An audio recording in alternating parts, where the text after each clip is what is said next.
सुप्रभात बच्चों, मैं राधाकांत झा, हिंदी शिक्षक, केंद्रीय विद्यालय एकमपाठ से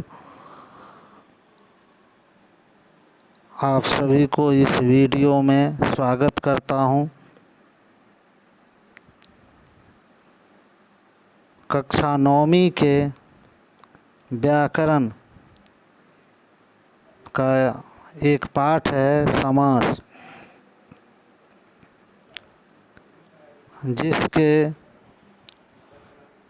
बारे में कुछ जानकारी जैसे समास की परिभाषा, समास की विशेषता, समास के 6 भेद हैं, उसमें से 3 भेद के बारे में हमने अपने पिछले वीडियो में जानकारी हासिल किया। जो इस वीडियो में जुड़े हैं उनको मैं संक्षेप में बता दूं। जो समास का अर्थ ही संक्षेपण करना होता है, 2 या 2 से अधिक पदों को एक पद बनाना होता है।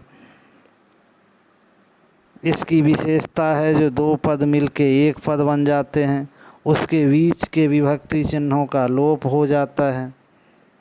और समास एक प्रक्रिया है, और समास के प्रक्रिया के द्वारा बने शब्द को समस्त पद या सामासिक शब्द बोलते हैं। समास के 6 भेद में पहला अव्ययी भाव, जिसमें बताए थे जो अव्यय यदि है पहला पद तो वो अव्ययी भाव समास होगा। अव्यय उसे कहते हैं जिसमें कोई परिवर्तन नहीं होता है।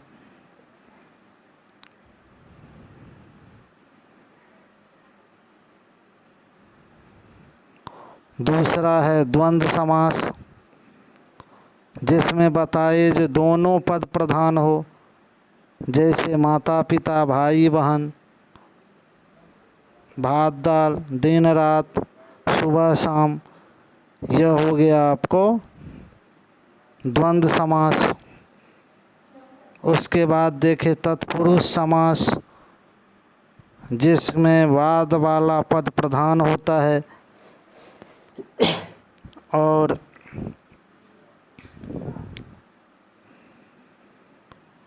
ये इसमें कारक के जो 8 भाग हैं उसमें से कर्ता और संबोधन को छोड़कर बाकी 6 भेद हैं तत्पुरुष समास के। जैसे राजा का कुमार, राजकुमार, रसोई के लिए घर, रसोई घर। इन तमाम चीज़ों को हमने जाना। आज हम इससे आगे चलते हैं कर्मधारय समास। और एक बात और बता दें, समास में 2 पद होते हैं प्रमुखतः, पहला पूर्व पद और दूसरा उत्तर पद। अब कर्मधारय समास जानने से पहले आपको विशेषण और विशेष्य की जानकारी होनी चाहिए। विशेषण होता है जब किसी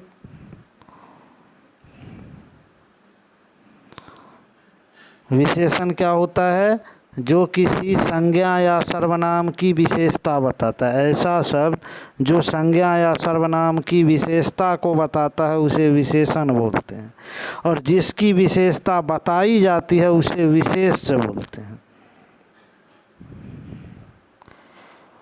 या उपमेय और उपमान भी वही विशेषण हो गया। उपमेय, उपमेय जिससे उपमा दिया जाता है और जिसकी उपमा दी जाती है वो उपमान हुआ। जैसे लाल टोपी, तो लाल विशेषण हो गया और टोपी विशेष हो गया। उपमेय और उपमान में देखेंगे तो जैसे चंद्रमुख, चांद जैसा मुंह, चंद्रमुख, तो चंद्रमा से उपमा दिया जा रहा है तो चंद्र उपमेय हो गया और मुख उपमान हो गया।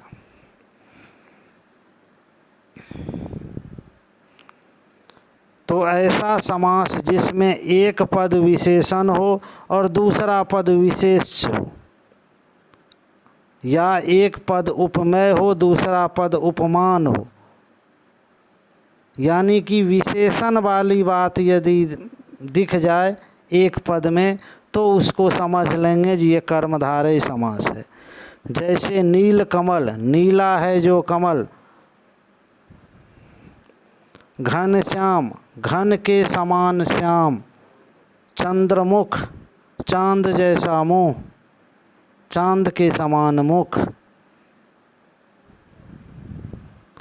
ये तमाम उदाहरण कर्मधारय समास के हैं। अब हम लोग इससे आगे का देखते हैं क्या है। तो पांचवा भाग है द्विगु समास। तो ये समास एकदम आसान है। जैसे अव्ययी भाव समास में हमने कहा था कि अगर अव्यय दिख जाए तो समझ जाएंगे जो अव्ययी भाव समास है, ठीक उसी प्रकार इसमें यदि आपको पहला पद संख्या दिख जाए, संख्यावाची दिख जाए, तो उसे द्विगु समास कहते हैं।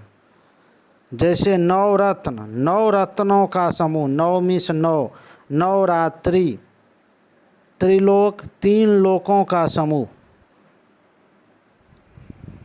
त्रिभुवन, तीन भुवनों का समूह, पंचवटी, पांच वटों का समूह, चौराहा, चार रास्तों का समूह। इस तरह के यह द्विगु समास का उदाहरण है।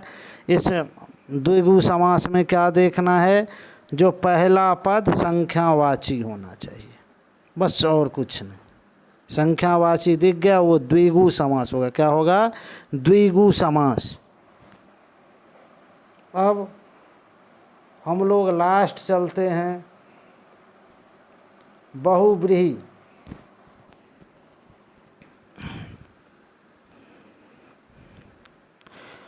बहुव्रीहि, बहुव्रीहि समास कहता है ऐसा सामासिक पद जो किसी अन्य पद का विशेषण होता है, किसी दूसरे पद की विशेषता को बताता है, किसी दूसरे का।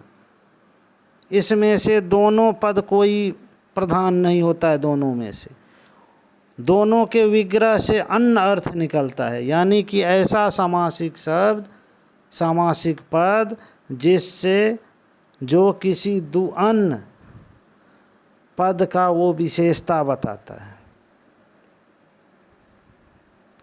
और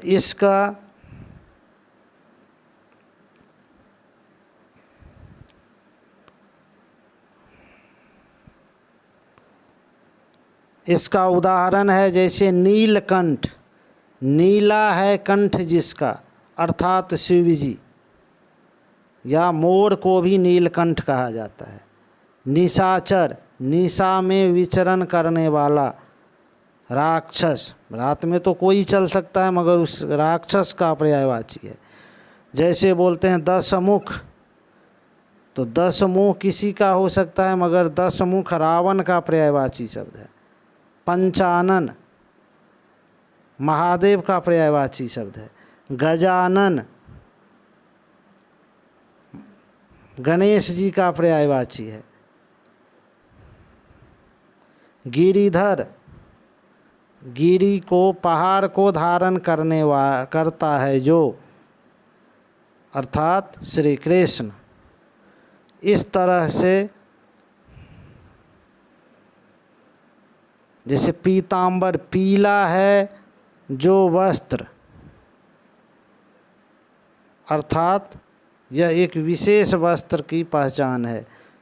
तो ये हो गया आपको बहुव्रीहि समास। इस तरह से आपको समास के छठों भेद के बारे में हमने बता दिया और ये तमाम जानकारी हम लोगों ने ले ली। अब अगले वीडियो में कुछ उदाहरण का हम लोग अध्ययन करेंगे और आप लोगों को जो जिस किसी व्याकरण का बुक हो तो उसमें इस सभी समास के बहुत सारे उदाहरण दिए हुए हैं, उसका अभ्यास आप लोग कर लेंगे और यही हमारी शुभकामना है। बाकी कोई दिक्कत होने पर आप कमेंट बॉक्स में लिख सकते हैं या मैसेज कर सकते हैं। धन्यवाद।